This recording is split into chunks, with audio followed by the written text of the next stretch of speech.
साथियों नमस्कार।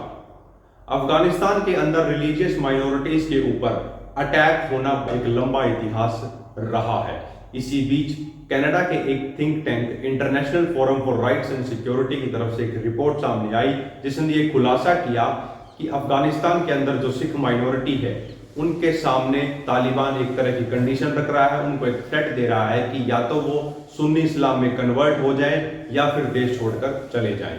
इसको डिटेल में जानने के लिए सबसे पहले हमें समझने की जरूरत है कि इस पूरे इशू का ओरिजिन क्या है।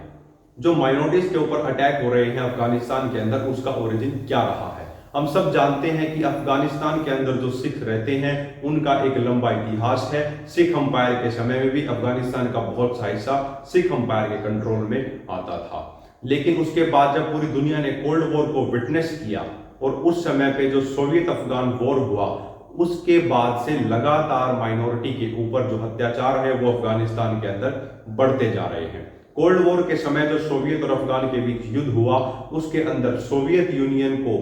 अफगानिस्तान से निकालने के लिए यूएसए ने और पाकिस्तान ने मिलकर वहां के लोगों का, अफगानिस्तान के लोगों का रेडिकलाइजेशन शुरू कर दिया, जिसके रिजल्ट में तालिबान का जन्म हुआ। फिर 1979 में शुरू हुआ सोवियत अफगान वॉर, 10 साल तक चलता है और 1989 में जब वो खत्म हुआ और तालिबान ने सोवियत की फोर्सेस को पीछे धकेल दिया, तो उसके बाद से लगातार अफगानिस्तान के अंदर माइनॉरिटी के ऊपर अटैक बढ़ते जा रहे हैं। क्योंकि जब कोई भी ग्रुप रेडिकलाइज हो जाता है तो वो सिर्फ एक ही थॉट प्रोसेस पे चलता है कि वो जिस चीज को फॉलो कर रहे हैं, जो रिलीजियस प्रैक्टिसेस को वो फॉलो कर रहे हैं, वही सभी लोग फॉलो करें। जो भी उनसे अलग होता है वो उनको एक्सेप्ट करने के रूप में आगे नहीं बढ़ते हैं, जिसके परिणाम स्वरूप आज हमें लगातार पिछले कुछ समय से ये देखने को मिल रहा है कि अफगानिस्तान के अंदर किस तरह से माइनॉरिटी के ऊपर अत्याचार बढ़ रहे हैं।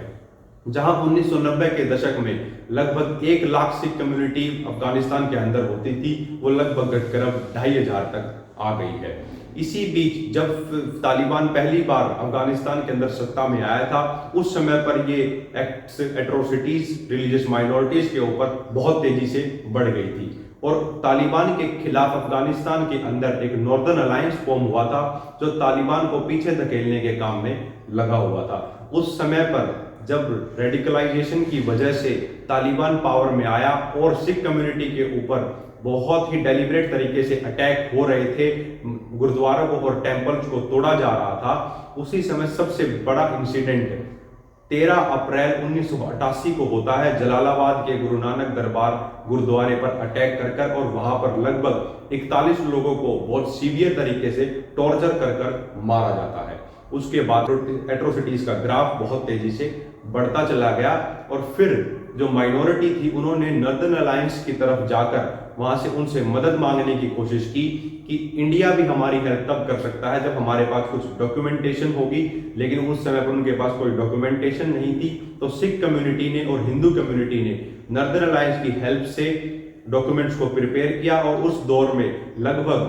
65,000 लोगों ने अफगानिस्तान को छोड़ा जब तालिबान सबसे पहली बार सत्ता में आया था। उसके बाद यूएसए ने फिर से अफगानिस्तान को इन्वेड किया और अब तालिबान का जो कंट्रोल था वो कहीं ना कहीं बहुत लिमिटेड एरिया तक रह गया था, जिसकी वजह से 2001 के बाद से और अभी जब यूएसए ने कंप्लीट विड्रॉ किया है 15 अगस्त 2021 को, इस 20 साल में कुछ चैन की सांस ली थी। लेकिन जिस तरह से अमेरिका ने एक एब्रप्ट तरीके से अफगानिस्तान से विड्रॉ कर लिया है, उसके बाद से माइनॉरिटी के ऊपर अटैक फिर से तेजी अब पकड़ रहे हैं। अब इसी बीच सवाल ये उठता है कि माइनॉरिटी की सुरक्षा को किस तरह से सुनिश्चित किया जाए, क्योंकि इसी बीच 2 न्यूज और सामने आ रही है। पहली न्यूज ये है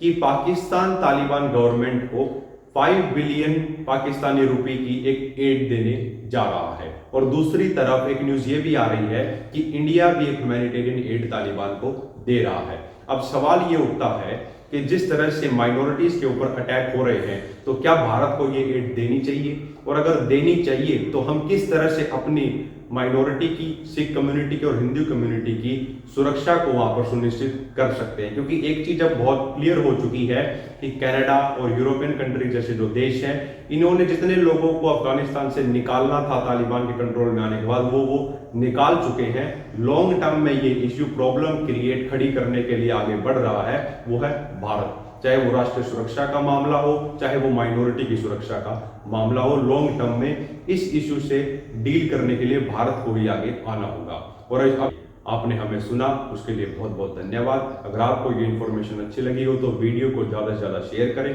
चैनल को सब्सक्राइब करें और अब कमेंट सेक्शन में अपना फीडबैक जरूर दें। बहुत बहुत